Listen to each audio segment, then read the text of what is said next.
Chapter 2. Stronger. I don't cry like I used to or hurt like I did when I was a younger man. I'm more stable, stronger, finally. When others don't or can't hold it together, somehow I do. I'm not sure why or when that started. I wasn't always like that. Far, far from it.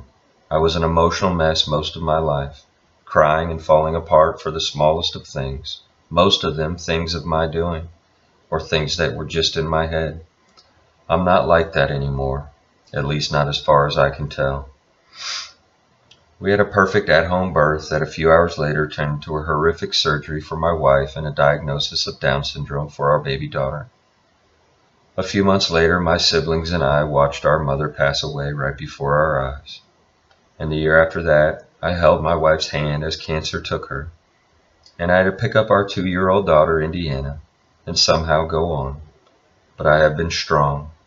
I have cried very few tears, especially in the moments where the pain lives or is learned.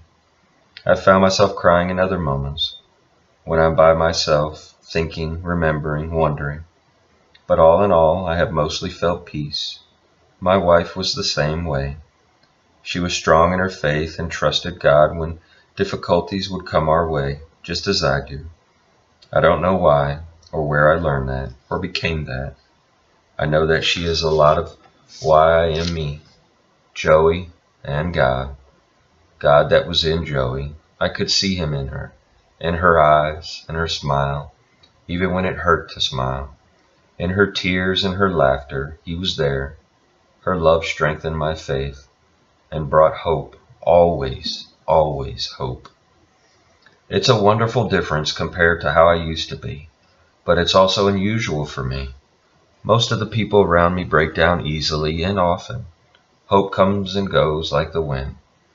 My sister Marcy almost didn't make it through my mother's passing. Her grief was so great. I couldn't relate to her. I tried to. I listened and was there for her and did my best to comfort her. But I didn't cry like she did or feel her pain. My view of our mom dying was compassionate, but in a realistic way. People pass away. It's a part of life. It's hard and terrible, but it's going to happen to all of us. Mom smoked right up until the end, so this happens a lot when that happens.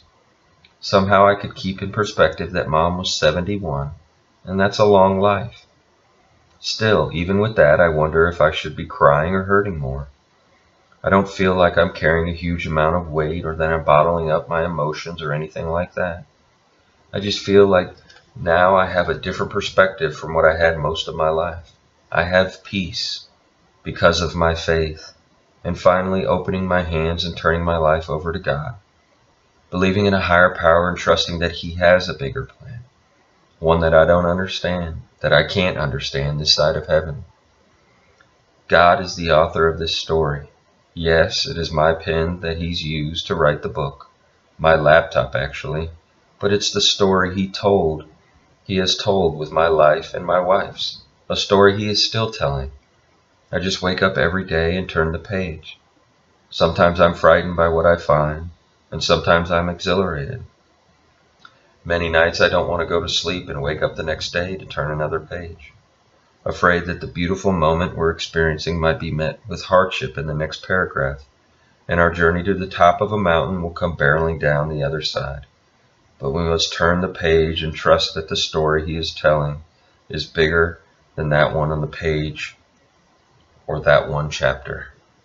Looking back at my life, it is easy for me to see even the chapter that I am in now. I know He is still writing, taking my character and those around me, building a plot that is brilliantly woven into a beautiful tale that only the master storyteller could tell. This is my story up until now, or at least a good chunk of it. 51 years condensed into 70,000 words. Mine is a sad story and a happy one, a human tragedy and a comedy of errors. It's Forrest Gump meets Jesus. The struggle of light against the power of darkness. It is a story of faith, of love, and a hope that never dies.